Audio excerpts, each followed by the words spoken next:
Hola a todos, bienvenidos al podcast de Gestionando Salud. Hoy tenemos un día especial porque estamos en Santo Domingo grabando por nuestra invitada que tenemos el día de hoy.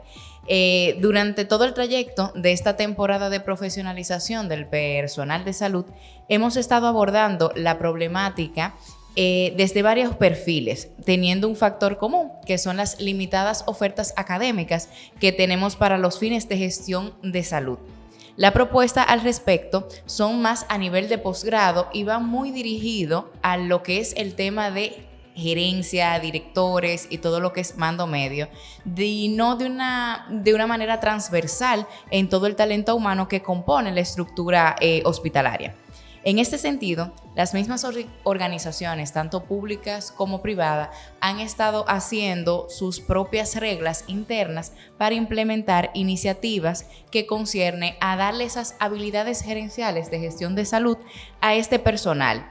Pero, ¿qué acciones están tomando las entidades educativas o las reguladoras del Estado para combatir y cubrir estas demandas que tenemos en los centros? O, por ejemplo, ¿cómo se analizan estas demandas que hay en el mercado para nosotros poder tener una oferta dirigida y potencializar el personal que tenemos en nuestros hospitales? Es así que le damos la bienvenida al cuarto episodio de la temporada de profesionalización del personal de salud. Y para eso tenemos a nuestra invitada, la licenciada Leticia Martínez Martiñón, directora de Estudios Actuariales de la Superintendencia de Salud y Riesgos Laborales, coordinadora de la especialidad de Cálculo Actuarial, Vida y Pensiones. También docente de INTEC, actuaria por la Facultad de Ciencias de la Universidad Autónoma de México, maestría en Gestión Actuarial de la Seguridad Social, Facultad de Ciencias Económicas de la Universidad de Buenos Aires y también del Centro Latinoamericano de Demografía de San José, Costa Rica. ¿Te quedó tiempo para divertirte? Un poquito. Vale. Bueno, le damos la bienvenida, Leticia. Gracias por venir. De verdad que es un honor tenerte aquí, que saques un tiempecito de tu apretada agenda para darnos luz al respecto. Y tú tienes una mezcla muy interesante porque nos vas a ligar todo lo que es tu tema de ser docente en este sector. Y para colmo, también tu trabajo en la superintendencia, la CISARRIL, te da también el feedback de cómo estamos en el mercado de salud, porque trabajas con esos datos vivos. Cuéntanos un poco de tus labores dentro de la CISARRIL y cómo llegaste ahí y cuáles son tus funciones principales. Ok. Bueno, para los que me escuchan, espero que les sea muy interesante esta plática, y si no también ese feedback que a veces necesitamos. Correcto.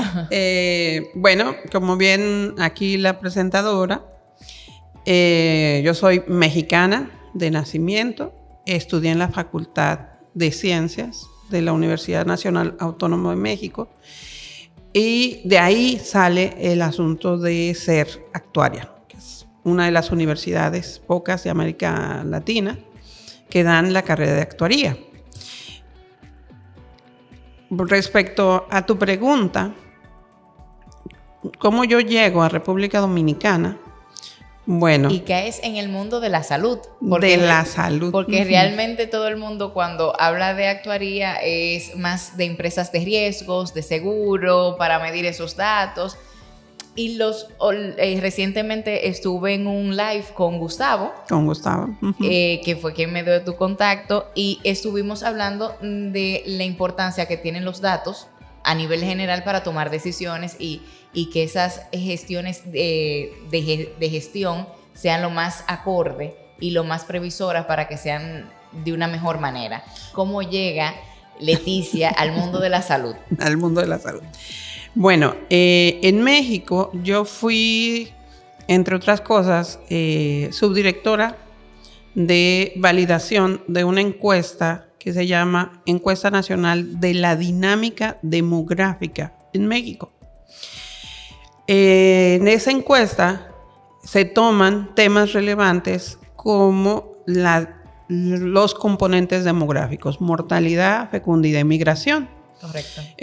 entre los niveles y estructura de la fecundidad tiene mucho que ver con el componente de educación en salud.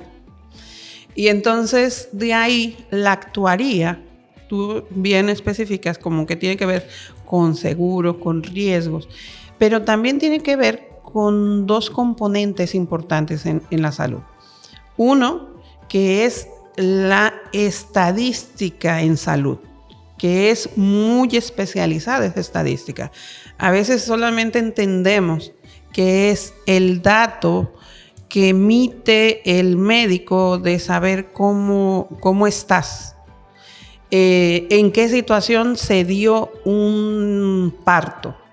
Ahora que estamos hablando de los niveles de mortalidad materna y mortalidad neonatal. Correcto. Cuando casi el 96% de la población tiene una cobertura en salud y muchos de los partos ya no se hacen en casa como antes. Y antes esa era como la justificación de los niveles de mortalidad materna y mortalidad infantil. Ahora todos son hospitalarios, la mayoría son hospitalarios y más en República Dominicana. Sin contar exacto que son procedimientos, no partos naturales. Entonces, la actuaría entra como el componente de estadística. La actuaría necesita mucho de información. Y cuando hablas de un perfil epidemiológico, por ejemplo, correcto, para estudiar todo lo que es de qué se está muriendo la gente, tú, irónicamente, tú conoces el perfil epidemiológico de un país a través de las causas de muerte, a través de la incidencia. Pero también hay un elemento clave que no sabemos o tenemos que mejorar, esa codificación de causa de muerte, que es otra especialización dentro del profesional de salud. No cualquiera puede ser una clasificación. Existen las reglas y existen elementos de asignación de la causa básica. Correcto. Que todo depende de lo que llamamos la emisión del certificado de defunción.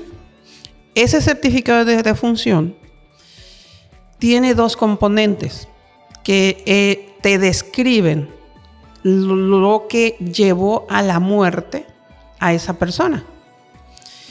Esas descripciones que están en dos partes y que tienen que ver tanto con los elementos que pone el que certifica la defunción, en este caso el médico. Correcto. También te dice la duración, y a partir de todas las descripciones que se ponen en ese certificado de defunción, existe una rama o un profesional que se llama codificador de causa, que ese no es cualquiera, o sea, no es cualquier persona y irónicamente no es médico. Tiene que ser un profesional que no tenga esos elementos de que diga, como soy médico o como soy con ciertas características, eso es incorrecto o no correcto. Tiene que ser neutral, tiene que, a partir de esas descripciones y de las reglas y de las reglas de codificación que te marca los estándares internacionales, llegas a una codificación de causa de muerte. Entonces, si el médico o el que llena el certificado no le pone el interés a ese posible elemento que aparentemente es llenar simplemente el certificado, ahí vienen muchos de los errores posibles de cómo visualizar qué es lo que está llevando a la muerte a la población. Correcto. Entonces, de ahí surge el por qué la actuaria llega. Yo fui también en México subdirectora de estadísticas vitales, que es la encargada de validar los certificados de causa, los certificados de mortalidad, de natalidad en el INEGI. Correcto. Para poder visualizar esa dinámica demográfica y hacer esas validaciones, lo que no se hace en República Dominicana, por ejemplo. En México se hace lo que se conoce una validación de causa de muerte. ¿Qué implica eso? por un lado está el INEGI, el Instituto Nacional de Estadística, Geografía e Informática, y por otro lado está el Ministerio de Salud, a través de la Secretaría de Salud. Entonces, los certificados se llegan a codificar por las dos instituciones. Perfecto. Y para después que haya exactamente, las causas que son de seguimiento epidemiológico tienen que coincidir. Por ejemplo, estábamos hablando de la mortalidad materna. Y entonces, así como un juego de qué tienes tú y qué tengo yo, se valida si tenemos las mismas, primero el mismo número, pero después también las mismas personas por la misma causa, que son y entonces se hace esa validación de pares. Y entonces se emite un seguimiento. En caso de una mala codificación, se va incluso a validar a la parte hospitalaria para saber cómo llega o cómo llegó en este caso la persona, la embarazada, y por qué falleció.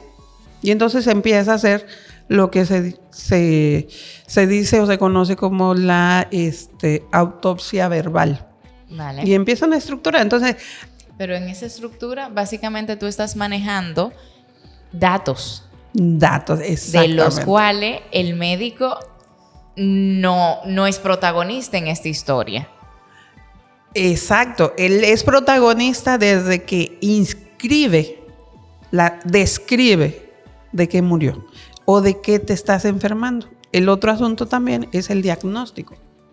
El elemento del diagnóstico tiene gripe. Sí, pero ¿qué está ocasionando esa gripe? ¿Es una gripe a causa de una patología existente o es el inicio de una patología diferente a una simple gripe? ¿No? Vale. Entonces, la actuaría llega a visualizar riesgo, en este caso es riesgo salud. Correcto. Una gestión de riesgo en salud o una gestión en riesgo en salud es como yo se lo explico, por ejemplo, a mis alumnos cuando vemos la parte de seguridad social y pensiones. En ese componente les digo es que la gestión en salud es mantener sanos a los sanos y a los que ya no son sanos, mantenerlos con calidad de vida. Correcto. Un ejemplo básico o que se me viene a la mente, hoy justamente estábamos en una reunión y estábamos definiendo el asunto del manejo de los diabéticos en cuanto a garantizar su ciclo de atención. ¿Y por qué ese ciclo de atención es importante para una persona diabética? Obviamente por la salud de la persona. Un paciente descompensado te resulta más costoso para el sistema. Exactamente. Entonces, en la medida, cuando hablamos de prevención, cuando hablamos de seguimiento a un paciente, entonces el componente financiero y el componente calidad de vida te dice, mientras tú lo mantengas con calidad de vida, la presión financiera en cualquier sistema que esté financiando esa salud se va a despresionar, por así decirlo, y vas a ganar, es decir, ganar en mantener con salud, con mantenerlo controlado y por lo tanto con una mejor calidad de vida, que darle el medicamento, soltarlo y entonces esperar a que te haga una emergencia, a que te lo empieces a dializar. Minimizar los riesgos y mantener la sostenibilidad del sistema. Ahí es donde entra la actuaría. Entonces vamos a entrar un poquito con el tema de la profesionalización. Tú estás en una institución gubernamental donde realmente tú tienes esa facultad o esa facilidad de tener a esos analistas de riesgo, a esos analistas de información. Realmente lo que tengo entendido es que solamente INTEC tiene esa carrera de actuarial. Entonces volvemos a lo mismo, o sea, yo tengo un sector salud que es multidisciplinar, que necesito de todos comenzando por el médico o la enfermera, porque son los que comienzan la primera línea de la atención asistencial. Pero ya después de ahí comenzamos a interactuar una serie de personas, gestores financieros, gestores de calidad, claro, y entonces también ustedes. Por ejemplo, la última resolución que ustedes sacaron sobre la reducción de bolsillo y hicieron el reajuste con relación a la cobertura del plan básico, supongo que ustedes jugaron un rol primordial, porque claro, ahí están sacando los numeritos y ver si los numeritos dan en base a los datos estadísticos que llevamos sobre la salud pública en el país. Pero tu personal, tu talento humano, ¿qué tan difícil es para ti poder hacer un equipo de personal que esté capacitado en esa área donde tal vez, no sé, ahí tú me desmentirás, le dan nada más número o análisis de número y no lo compensan o lo integran con lo que es gestión o habilidades gerenciales, o simplemente no hay en el mercado para tú tener un análisis potente al respecto? Ok. Me preguntaste sobre mis funciones. Mis funciones, yo soy la directora de estudios actuariales y es una de las patitas, por así decirlo, cuando se somete una ampliación de cobertura, una disminución de copagos o una ampliación de un límite máximo de cobertura, lo que redunda a un mayor beneficio. Correcto. Entonces, mi función es estimar ese impacto. La parte médica, que es otra área, define qué es lo que se va a ampliar. Correcto. Por ejemplo, en cuestiones médicas, en cuestiones de necesito este procedimiento. Por ejemplo, te puedo hablar de todo el trabajo que se hizo, que no fue de un día a otro, lo de trasplante renal. Correcto. El trasplante renal ya existía lo que era el procedimiento de trasplante dentro del catálogo de beneficios del plan. Pero tengo entendido que solamente cubría a una parte del trasplante, que era solamente al que necesitaba el órgano. Exactamente. Entonces, ya no se ve nada más como un procedimiento. Es la primera vez que tú ves el procedimiento integral. Correcto. ¿Qué es el procedimiento integral? Desde las pruebas se cubre las pruebas del posible donante, si es un donante vivo, y ya con el donante cadavérico eso es otro, pero también está ahí plasmadas las coberturas. Entonces, todo antes, durante y después. Entonces, después también te interesa visualizar la salud si es un donante vivo, la salud de ese donante. Claro. Porque no es solamente dejarlo así. Entonces, ahí interactuamos médicos para poder visualizar todo ese proceso, porque para el actuario es un proceso, para el médico es una línea de atención. Correcto. Y lo vamos llamando de diferentes maneras según las diferentes profesiones. Pero al fin de cuentas, tú vas dando un inicio y un final. ¿Hasta dónde se puede cubrir con lo que se tiene en términos de ingreso llamado recaudo, que son nuestras aportaciones? Justamente canalizado, ¿cuánto me puede pesar esta nueva cobertura? Verla así. Y fue una reorganización de coberturas que ya estaban en el plan básico de salud. Correcto. Y adicionar procedimientos que no estaban. Entonces, eso lleva a una ampliación, a un aumento de lo que llamamos el valor per cápita. En seguridad social, en el seguro familiar de salud, se llama per cápita. En otros componentes de seguro se llama prima. Sí. Porque lo estás llamando en función del plan, en función de la persona. Entonces, ese valor per cápita, mi función dentro de la dirección es visualizar cuánto me cuesta, cuánto le va a pesar al per cápita, cuánto eso me está generando el aumento en el per cápita. Entonces, por cada peso que sube el per cápita, también yo tengo que ver si el recaudo, es decir, el aporte que hacemos, la tasa de aporte que hacemos, que es el 9.58 de cada persona que trabaja, cada cotizante, ese 9.58 se aplica a tu salario y eso es lo que sería el recaudo para la cuenta Cuidado de la Salud. Entonces, por cada peso que yo suba de per cápita, tengo que ver cómo presiona, si me es suficiente ese recaudo o si yo tengo que visualizar ese complemento que me faltaría del recaudo. ¿Con qué? Con lo que llamamos el fondo y la cuenta Cuidado de la Salud. Vale. Que se fue generando a partir del aumento del recaudo y la baja en la dispersión a lo largo de toda la vida.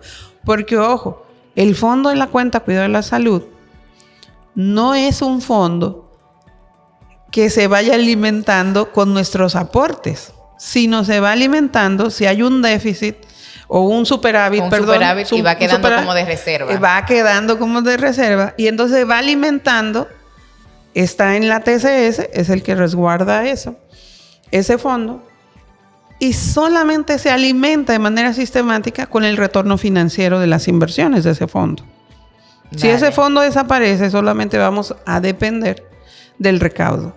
Y si solamente dependemos del recaudo y hay una posibilidad de aumento, eso implicaría, al no haber fondo, implicaría que la tasa de recaudo, que hoy es 9.58, aumente. ¿Y qué pasa si aumenta? Entonces la presión para el trabajador y para el empleador sube. Entonces, el actuario, la dirección actuarial, no solamente se encarga de ver cuánto me cuesta, sí, a través de la frecuencia, quiénes lo van a usar, cuánto me va a costar que se use, etcétera, etcétera, sino también ver qué impacto va a tener en el recaudo, en el régimen contributivo, por ejemplo, y todos los factores que inciden, el aumento en salario, el aumento en el núcleo familiar. Entonces, el actuario es el que hace esa labor, esa muñeco, visualización. Ese muñeco numérico. Exactamente, estima las probabilidades de uso. Claro. Entonces, el personal que está conmigo es un perfil joven. Es un perfil, yo tengo casi, son 4 que fueron egresados de la carrera de la licenciatura en matemáticas y que yo les di clase y están conmigo trabajando. Uno es el gerente actuarial y tengo 3 analistas actuariales. Perfecto. Por otro lado, están 2 matemáticos que son egresados de la UAS. O sea, los anteriores son de INTEC, estos son de la UAS. Tengo un economista que ya tiene, de la UAS, que ya tiene una especialidad en cálculo actuarial, vida y pensiones. Y tengo dentro del grupo también una persona que es mercadólogo. O sea, entonces, bastante variado tu equipo. Esos elementos te sirven también para visualizar. O sea, a veces... Y tener una perspectiva un poquito más amplia. Un poco más amplia, exactamente. Dale, algunas veces no tenemos un pensum completo a las necesidades que tenemos de una determinada función o del cargo que desempeñamos, sino que tú lo suples de cierta forma con la multidisciplinaridad de otras áreas. Y de hecho, por ejemplo, siempre me han dicho, ¿por qué tú no tienes un médico en tu equipo? Me llama la atención poderosamente, ¿eh? ¿Por qué? Porque existe otra dirección en donde tienen que hacer ese papel, esa labor. Incluso dentro de la dirección está la responsabilidad de llevar y codificar todas las coberturas de salud del Plan Básico de Salud y también todas las coberturas que ofertan los planes complementarios a el Plan Básico de Salud, que son coberturas que no están en el Plan Básico de Salud y que nosotros tenemos que codificar. Y entonces tenemos que codificarlo a partir de un código, pero también nos apoyamos del área médica para determinar si la descripción del procedimiento que te están diciendo corresponde al código, pero si no, es que esté repetido ya porque le pusiste una en lugar de un O, por ejemplo. Claro. Y son cosas diferentes. Para mí son cosas diferentes. Pero para el médico te va a decir, no, este procedimiento, aquí hay un error ortográfico. Claro. Y es el mismo procedimiento. Entonces, Leticia, dime para más o menos ir cerrando, ¿dónde tú entiendes que tenemos deficiencia de nuestros profesionales? Porque tú te haces valer por un equipo muy robusto, pero yo me imagino que tuviste un trayecto que recorrer para tu poder conformar tu equipo. ¿Qué tú entiendes que cuáles son los retos que nosotros estamos enfrentando en cuanto al personal, al equipo que tú puedes conformar? ¿Y cuáles innovaciones podemos hacer para que la persona se interese más por estas áreas, de que realmente la demanda, tengamos una oferta interesante para esas demandas que nos llegan? Porque algunas veces podemos tener el perfil del trabajo, pero no corresponde a la realidad de las personas que estudian eso. Entonces, cuéntame un poquito desde tu parte de docencia y de, claro, encargada de un departamento, qué falencias tenemos y cómo podemos ir subsanándola de cierta forma. Ok. Mira, como docente, también he sido docente en la maestría en salud pública de la UAS y en la maestría de, justamente hoy es de seguridad y riesgo en el trabajo. Correcto. Es el día de esa maestría. Y hay algo muy interesante. Cuando a mí me contratan para dar la materia de bioestadística, te das cuenta que el personal, en este caso todos eran médicos, el personal médico siempre le tiene miedo a la estadística, al número. Entonces también hay una renovación por parte del docente. O sea, cómo estudiar nosotros como docentes para poder saber o atraer esa atención del médico. Sin que le distraiga. ¿Para qué te va a servir? Claro, esa es la respuesta. La funcionabilidad. No es lo mismo yo darles estadística a matemáticos que darle estadística a médicos. Correcto. O estadística. Entonces ahí es donde empiezas a visualizar que en la carrera básica tú tienes que reforzar el área estadística, pero ya también con elementos que le sean más ágiles entender. ¿A qué me refiero? Hay ya softwares, herramientas informáticas que te llevan de la mano. Correcto. Te voy a contar una experiencia. A mí me contrataron una vez para dar un software. No voy a decir el nombre para que no está pagando publicidad. Oye, exactamente, no están pagando publicidad. Pero es un software estadístico. Y me contrató una institución internacional, ¿no? Y entonces estrenamos el laboratorio de la biblioteca de la UAS, muy equipado, muy bonito. La mayoría eran médicos. Cuando les estoy dando la herramienta, se interesaron bastante, se interesaron. Y era personal del Ministerio de Salud. Claro. Y una persona que llevaba la nómina, la forma de cuánto iba a pagar, con todo este asunto, él se tardaba casi mes y medio en armar sus archivos. Wow. Cuando le dije, tráete tus archivos, ¿cómo están? Tráete tus archivos, que lo que has aprendido lo vamos a poner en práctica. Te va a servir para poner en práctica. Hasta el día de hoy, él me agradece haberle dado esa herramienta. Y entonces le digo, pero es que es no tenerle miedo a la parte de agarrar una computadora y a la parte de entender los números, de cómo acomodarlos. Entonces su tarea se redujo en un día con la forma de enseñarle cómo migrar los archivos, etc. El otro elemento también es hacerles ver, o sea, empezar a visualizar esto que tú nombraste al inicio, la gestión.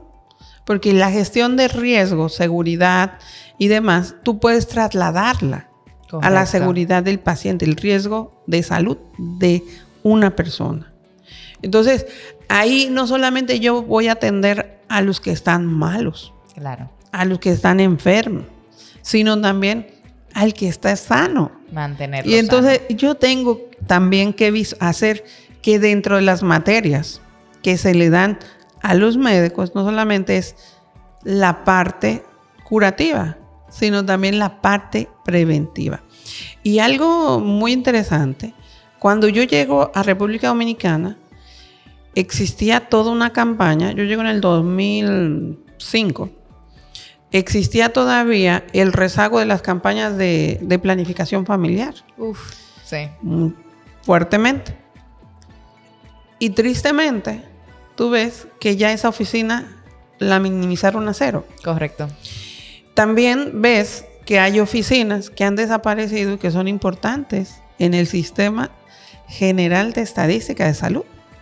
Y entonces, ya no solamente son las aulas, sino también es entender que necesitamos que permanezca ese profesional o esa visualización de la función de hacer, generar información, no solamente en épocas de pandemia, sino así como el país pudo tener un monitoreo sistemático sobre la pandemia, que es uno en República Dominicana ha sido uno de los países que ha sido reconocido por su manejo, bien o mal, su manejo nos llevó a tasas de mortalidad muy bajas. Y entonces ahí se vinculó el sector privado con el sector público, generamos información, generamos financiamiento, estuvimos presentes y entonces era nuestro día a día. Claro. Pero entonces tú le metiste valor a eso porque tú tenías miedo de morir también. No, y era una situación y muy exactamente. crítica. Entonces tú ahí es donde empiezas a visualizar. Si toda patología se manejara con la visión de que manejamos la pandemia, no en todo el gasto, sino es cómo yo dónde tengo mis indicadores básicos de salud. O sea, cómo tú te diriges a raíz de la información que tú puedes percibir. Exactamente. Entonces, esos son elementos. Las universidades, INTEC, por ejemplo, en la especialidad en cálculo actuarial, vida y pensiones, metemos la materia de la parte que tiene que ver con planes de salud. Correcto. Y ahí les enseñamos no solamente el estima. Para tú llegar a un valor per cápita, tú tienes que conocer el ciclo de vida de las personas. Y entonces también otro elemento, en la licenciatura de matemáticas, le metes la parte de demografía. Yo hasta me estoy motivando a estudiar estadística. Exacto. Con una clasecita contigo ya, vamos, poco a poco me inscribo. Tanto la parte de visualización en una currícula de qué necesitamos. Ya tenemos las herramientas informáticas, las herramientas estadísticas, todo lo que es la gestión misma, la visualización de un proceso. Entonces, ya el profesional médico no es solamente el que se sienta y te oye, que a veces ni siquiera te oye. A veces nada más te dice, sí, mira, estoy propia y ya. Correcto. O te receta un montón de exámenes diagnósticos y por si. Y tú dices, espérate, o sea, escúcheme. A veces tú dices, escúcheme. Un poco es, ese médico es el primer contacto de uno sentirse segura y sentir que estoy bien en salud. El médico, la enfermera, la misma gente que te hace la cita. Entonces, atención al usuario, si es que lo quieres ver así. No me gusta verlo como usuario, sino como paciente. Sí, yo estoy muy, muy de la mano. Inclusive la primera temporada del podcast es eso, experiencia del paciente. Cómo no solamente integramos la satisfacción, sino también un servicio integral, desde que el paciente pisa la primera puerta de un hospital hasta que se va. Entonces, exacto. Eso es lo que tenemos que ver. Mira, me voy a quedar con muchas cosas tuyas. Me has dicho al final, me has dicho más informaciones que nos da para cortar tela por varias horas. Básicamente, integrar los pensus académicos. con tecnología de información, con casos verídicos y reales para que veamos la funcionabilidad de estas carreras en la vida práctica. Y como bien dices, inclusive en el primer episodio de esta misma temporada, estuvimos con un gerente de un hospital donde hablaba de eso, de las sinergias que podemos hacer el sector público y privado para llevar una mejor gestión de salud a las personas y que estén informadas al respecto. Entonces yo creo que ese es la conclusión con que me quedo tuya, donde debemos integrar las informaciones, la tecnología y ponerlo todo en contexto con el día a día para que las personas puedan encontrar la funcionabilidad a las cosas y a las funciones que ustedes hacen. Uh-huh. Que claro, que yo soy actuarial, sí, analizas datos, bueno, no se queda ahí. Con esa tareitas que tienes en la CISARRIL nos dimos cuenta de que hacen mucho más que simplemente analizar datos. Sí, incluso también ya para concluir, enterarnos de lo que tenemos, porque a veces hay propuestas que tú dices, bueno, se puede hacer, pero no hay ningún especialista. En alguna época, por ejemplo, nos pidieron hacer visualizar el valor per cápita para un trasplante de corazón.